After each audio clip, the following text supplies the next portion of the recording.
தண்ணி, 1 ஸ்பூன் மிளகாய் பொடி, 3 ஸ்பூன் மல்லிப்பொடி, கொஞ்சோண்டு சீரகப்பொடி, கொஞ்சம் சோம்பு பொடி. இதில் தக்காளி புளிஞ்சு விட்டு ஊற்றிக்கோங்க. இப்போ லைட்டாக மஞ்சள் பொடி. இப்போ எல்லாத்தையும் மிக்ஸ் பண்ணி நம்ம ஊற்றிக்கலாம். ஏற்கனவே பண்ணியிருக்கோம்.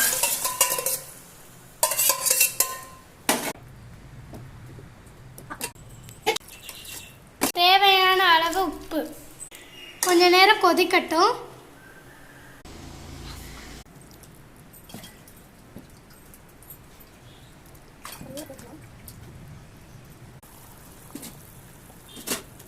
இப்போ கொஞ்ச நேரம் கொதிக்கட்டும். இப்போ குழம்பு கொதிக்கட்டும். இப்போ நம்ம மீன் வறுவல் செய்கிறது எப்படின்னு பார்க்கலாம்.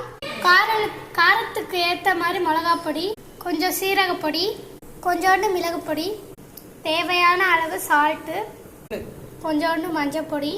இப்போ எல்லாத்தையும் நல்லா மிக்ஸ் பண்ணிக்கணும்.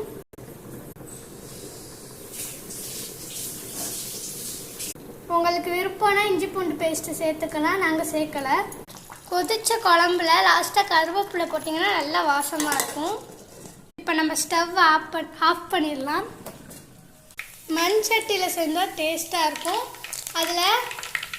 அதில் என்ன காய வச்சுருக்கோம். நம்ம ஏற்கனவே ரெடி பண்ணி வச்சுருந்த மசாலாலாம் போட்டு பரட்டி வச்சுருந்த மீனை நம்ம எண்ணெயில் போட்டுக்கலாம். ஒன்று ஒன்றா போட்டுக்கோங்க, இல்லாட்டி தெரிச்சிடும். வறுத்தோட பரட்டி எடுத்துக்கலாம். அவ்வளோதாங்க, நம்ம மீன் வறுவலும் மீன் குழம்பும் ரெடி. நீங்களும் ட்ரை பண்ணி பார்த்து எப்படி இருக்குன்னு சொல்லுங்கள். அப்புறம் மறக்காமல் நம்ம நித்திகிருஷ்ணன் சேனலை சப்ஸ்கிரைப் பண்ணுங்கள். பாய்.